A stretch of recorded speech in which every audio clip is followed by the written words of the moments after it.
different currency and to juggle is a headache. ក៏ប៉ុន្តែគឺថាតាមការសង្កេតប្រតិបត្តិការខ្នាតតូចគឺថាប្រតិបត្តិការដែលមានទំហំតូចភាគច្រើនគឺធ្វើឡើងជាប្រាក់រៀល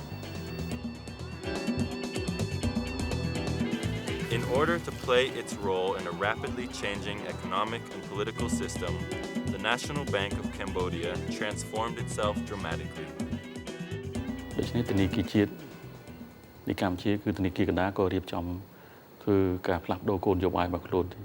The bank surrendered its role as a commercial bank and public treasury. Instead, it refocused on its role as an issuer of the national currency and controller of national banking practices. At the dawn of the 21st century, the country passes a law organizing the banking industry under the guidance of the central bank. It was given a mandate to run the sector according to the principles of the market economy. Monitoring the banks became especially important as more and more banks were being authorized to operate in Cambodia. Many of these are now an important part of the Cambodian economic landscape.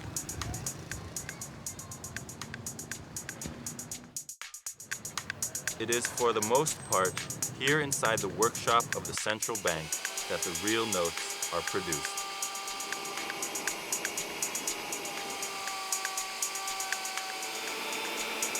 ការបោះពុំលុយណាគឺជាផលិតកម្មពិសេសមិនមែនដូចជាយើងបោះកឡង់យេបោះកាសែតបោះអត្តសនាដីអីទេគឺថានេះយើងបោះពុំលុយគឺទាមទារនៅគុណភាពខ្ពស់ហើយជាមួយនឹងការទាមទារនៅគុណភាពខ្ពស់ក្នុងការផលិតហ្នឹងយើងត្រូវប្រើម៉ាស៊ីនដែលមានទំនើបមិនអញ្ចឹងដែលមានបច្ចេកវិទ្យាខ្ពស់ដើម្បីបោះពុំបច្ចុប្បន្ននេះគឺថាគិតរហូតមកដល់សប្តាហ៍នេះនៅរោងពុំរបស់យើងខ្ញុំគឺមានបុគ្គលិកធ្វើការស្រុកទាំងអស់ទាំងអ្នកគ្រប់គ្រងទាំងកម្មករបច្ចេកទេសទាំងអីទាំងអស់អ្នកសុវត្ថិភាពទាំងអស់គឺថាស្រុកទាំងអស់134នាក់ដូច្នេះវាមានសុវត្ថិភាពខ្ពស់បុគ្គលិកម្នាក់ដែលចេញចូលរោងពុំក្នុងម៉ោងធ្វើការគឺថាយើងត្រូវដាក់កាតហ្នឹងណាមាន reader ដាក់កាតហ្នឹងហើយបន្ទាប់មកយើងត្រូវចុចលេខកូដពេលដែលគេដាក់កាតចូលគឺមានអ្នកយាមនៅក្បែរនោះចាំមើលហ្នឹងចាំមើលហើយសំខាន់ទៅទៀតគឺនៅ command center ពេលគេបុគ្គលិកយើងចេញចូលទ្វារខាងក្រោមនេះនៅ command center ដែលគេប្រចាំការហ្នឹងនៅលើ monitor គេមើលឃើញរូបអ្នកដែលចូលទៅនឹងទៀត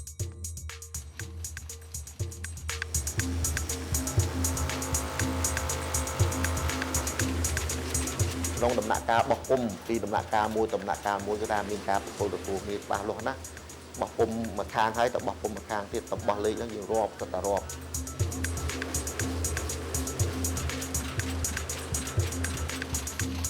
ហើយក្នុងដំណាក់កាលក្រោយបោះពុំគឺនឹងមានស្លឹក specimen ឲ្យគេមើលណា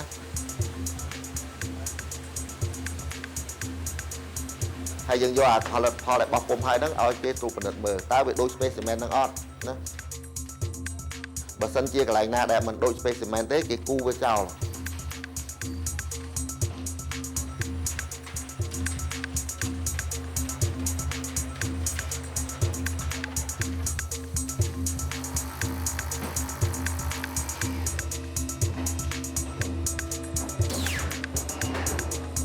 ហើយបន្ទាប់ពីពិនិត្យគុណភាពចឹងហើយហ្នឹងយើងរាប់វាឡើងវិញឲ្យគ្រប់បារាមហ្នឹងប្រាប់គ្រប់500សន្លឹកណាឲ្យគ្រប់500សន្លឹកវិញមិនឲ្យលើសមិនឲ្យខ្វះទេលេខវារៀងគ្នាគឺលេខ1ដល់លេខ500 501ដល់1000លេខរៀងគ្នាណាទៅដំណាក់កាលមួយទៀតដើម្បីឲ្យគេពិនិត្យមើលអាกระดาษតែខូចដែលគេគូហ្នឹងដើម្បីដកវាចេញណាដកវាចេញហើយយើងជំនួសទៅវិញដោយអាសេរីមួយផ្សេងទៀតដែលយើងសម្រាប់ជំនួសហើយយើងចាប់ដើមវិញចប់ណាជាដុំជាកញ្ចប់ធំហើយយើងជ្រក់ថង់ផ្លាស្ទិកណាយើងជ្រក់បាវយើងចងមាត់ផ្លុំបេហើយមានអាសៀលណាទឹកប្រសម្រាប់ផ្លុំបេពិសេសរបស់រោងពុំដែលមានសញ្ញារបស់រោងពុំរបស់យើងបាទនៅយើងទទួលស្គាល់ថានឹងលុយរបស់យើងបាទกระดาษនេះគឺថាវាជាกระดาษពិសេសហើយវាមានលក្ខណៈមួយយ៉ាងទៀតគឺថាវាធន់ជាមួយនឹងអាកាសធាតុនៅស្រុកយើងណាដែលមានធាតុសើមមានធាតុក្តៅគេធ្វើពិសេសសម្រាប់ស្រុកយើងហ្នឹងបាទវាស្វិតវាក្រទក់បើមិនជាយើងដាក់ក្នុងទឹកក៏វាមិនរលាយដែរបាទអាចធន់ជាមួយនឹងការបត់ចុះបត់ឡើងចាស់បានយ៉ាងតិចបំផុតគឺ6000ដងបាទវាដាច់ហើយកระดาษផ្សេងទៀតក៏បាន4000ដងអីចឹងដែរបាទ តម្លៃលើលុយហ្នឹងគឺជាការកំណត់របស់ធនាគារជាតិនៃកម្ពុជាគឺអាយដាមទេសាបាលគាត់កំណត់ឧទាហរណ៍ថាយើងបោះប្រភេទលុយនីមួយៗយើងផ្អែកទៅលើសេដ្ឋកិច្ចរបស់យើងរីកចម្រើនសេដ្ឋកិច្ចនៅទីផ្សារហើយលុយរបស់យើងបោះតាំងពីប្រភេទបច្ចុប្បន្នយើងមានប្រភេទ50រៀលឡើងទៅរហូតដល់ 10,000 រៀលក្នុងការដែលយើង design នៅលើក្តារលុយរបស់យើងនីមួយៗគឺថាបានការអនុញ្ញាតពីដំបូងគឺបានការអនុញ្ញាតពីឯកឧត្តមទេសាបាលធនាគារជាតិនៃកម្ពុជាហើយបន្ទាប់មកគឺមានដល់សម្ដេចនាយករដ្ឋមន្ត្រីហើយនឹងដល់ព្រះមហាក្សត្រកម្ពុជាយើងដែលបានយល់ព្រមទៅតាមរចនាប្រភេទលុយនីមួយៗលើរូបភាពលុយនីមួយៗបាទរូបភាពហ្នឹងគឺយើងប្រើរូបភាពនៅការអភិវឌ្ឍនៅកម្ពុជាឧទាហរណ៍ថាទៅតាមប្រភេទលុយគឺថាប្រភេទ50ទៅយើងប្រើរូបភាពដែលយើងទៅផ្ដិតតល់នៅតាមជនបទដែលជាការរីកចម្រើននៅវិស័យកសិកម្មឬក៏វិស័យគមនាគមន៍របស់យើងហើយ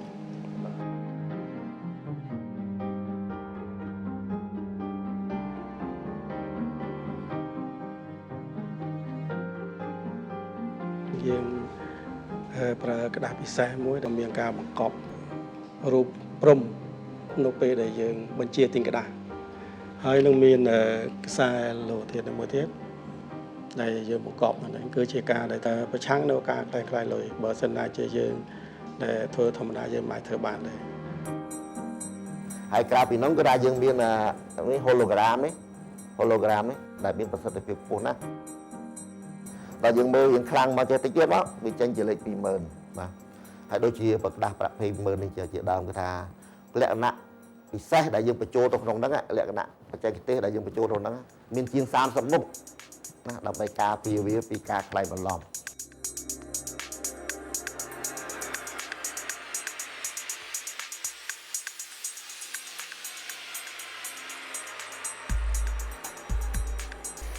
They are certainly attractive bills, but aren't they just pieces of paper? Well, yes and no. Paper money was introduced first in China in the 11th century and then in Europe 7 centuries later. Confidence in its value was established because the issuing banks maintained gold or silver reserves that proportionally corresponded to the amount of currency they issued. There was an implicit promise to reimburse the holder of a banknote in one of those precious metals.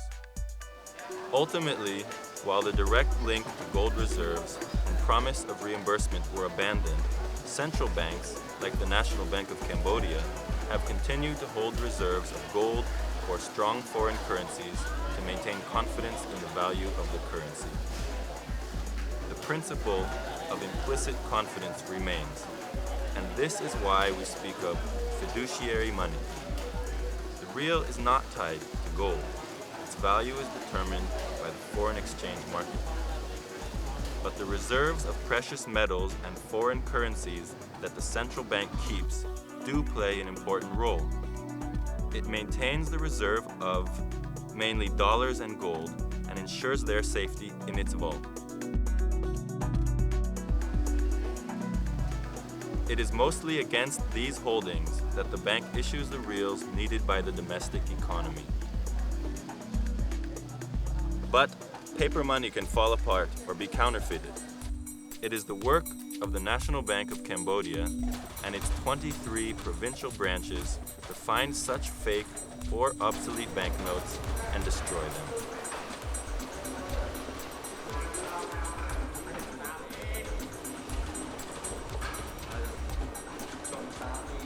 Money has to be clean, to be solid and well respected.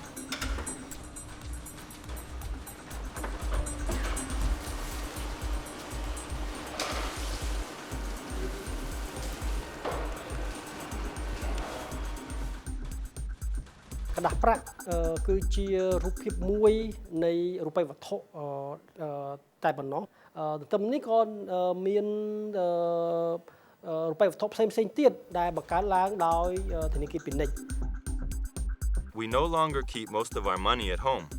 Increasingly, we deposit our cash into an account at commercial banks.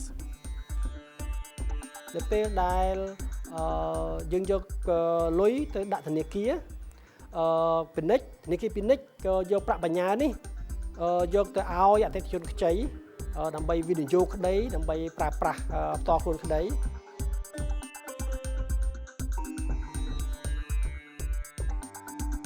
ហើយដល់ពេលនោះគេក៏យកលុយនេះយកទៅទិញរបស់របរបាទឬក៏យកទៅជួលបុគ្គលិកហើយអ្នកដែលទិញក៏បានទទួលនៅលុយហ្នឹងហើយបុគ្គលិកក៏បានទទួលលុយហើយក៏យកលុយនេះទៅដាក់នៅផ្ញើនៅធនាគារពាណិជ្ជ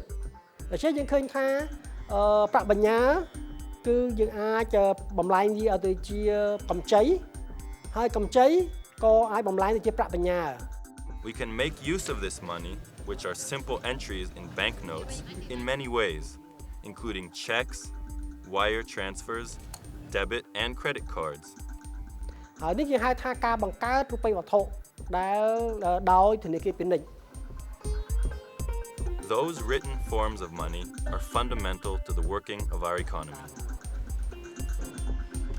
Just imagine $3,000 billion exchanged daily between banks around the world. It would be quite impossible to manage that with cash.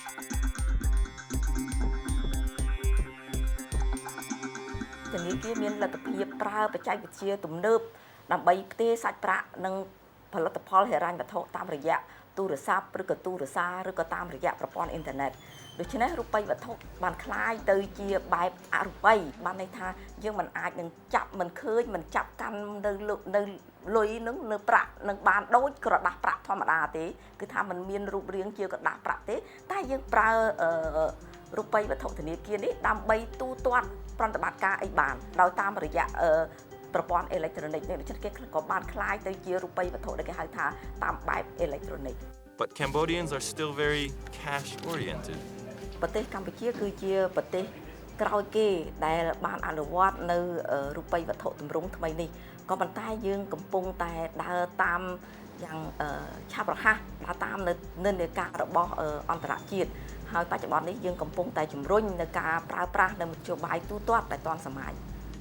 If money is also created by commercial banks, isn't it dangerous to leave the ability to create money in so many different hands?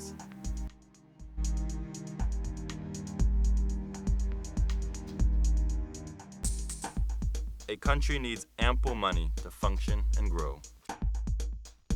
Just like a runner needs enough blood and good lungs to run smoothly and at a good pace. If the amount of money in circulation increases in a measured, reasonable manner, the economy becomes stronger. As a runner's performance improves when his heart and lungs are able to deliver the right volume of blood and oxygen to his body. However, if the banks print too much money, the economy becomes overcharged.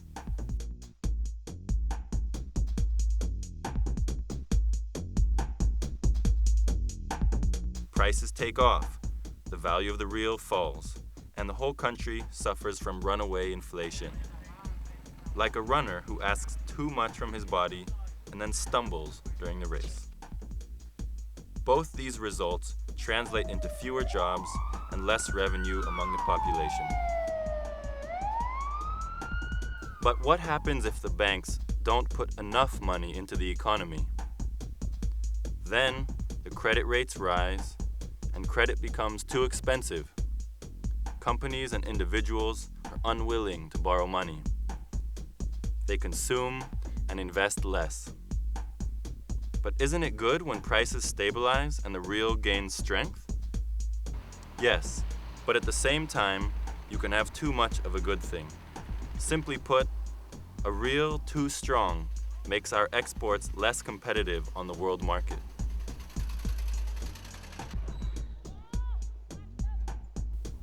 The economy suffers just like a runner out of air. Cambodia is in competition with other countries' economies. That's why it is necessary to control the amount of money entering the economy ensuring that it is neither too much nor too little.